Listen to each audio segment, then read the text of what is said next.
क्या किसानों की जमीन बचाने की लड़ाई अब सांसद तक पहुंच गई है?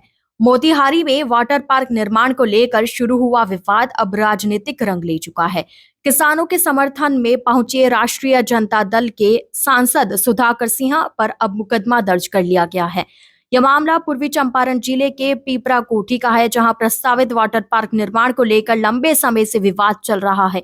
किसानों का आरोप है कि उनकी जमीन पर जबरन कब्जा करने की कोशिश की जा रही है। इसी विवाद के बीच किसानों के समर्थन में सांसद सुधाकर सिंह मौके पर पहुंचे।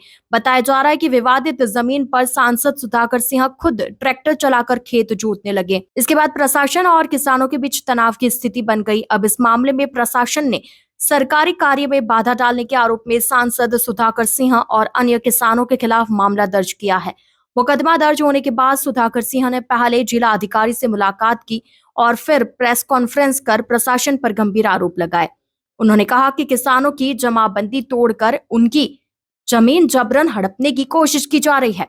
सांसद ने यह भी आरोप लगाया कि प्रशासन किसानों की आवाज दबाने का प्रयास कर रहा है। प्रेस कॉन्फ्रेंस के दौरान उन्होंने एक गंभीर बयान देते हुए कहा कि भारत तिवारी की तरह हमारा भी फर्जी एनकाउंटर कराया जा सकता है। उनके इस बयान के बाद राजनीतिक हलकों में नई बहस शुरू हो गई है। हालांकि प्रशासन की ओर से सांसद के आरोपों पर अभी तक विस्तृत आधिकारिक प्रतिक्रिया सामने नहीं आई। वहीं पुलिस ने सरकारी कार्य में बाधा डालने के आरोप में दर्ज मामले की जांच शुरू कर दी है। अब इस पूरे मामले ने कई सवाल खड़े कर दिए। क्या किसानों की जमीन को लेकर उठ रहे आरोप सही है? क्या प्रशासन ने नियमों का पालन किया है?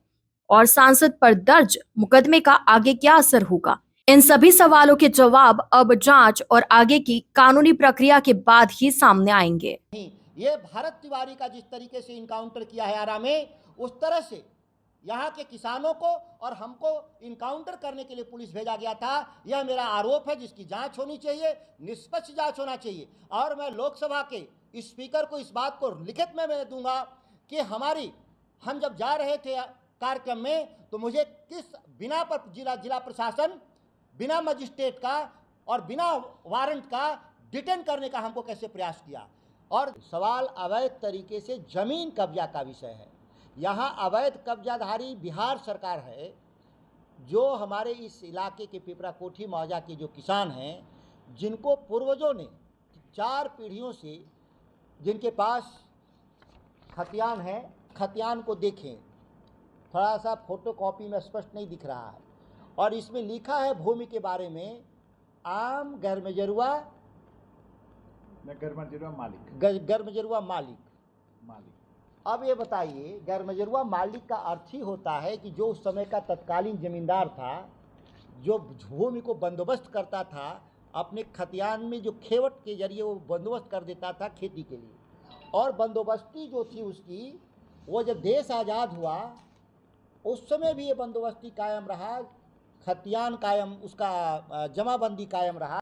अंचलाधिकारी को रातों रात सपना आता है यहाँ का कि वो ज़मीन बिहार सरकार की है, और वो केस दर्ज करता है 10/3/2026 को, मार्च में 10 मार्च को केस दर्ज करता है, और कहता है उसमें खतियान में लिखा है गर्मजरुआ मालिक। ये कहता है कि गर्मजरुआ जर पेशकीदार, इसका नेचर बदल देता है।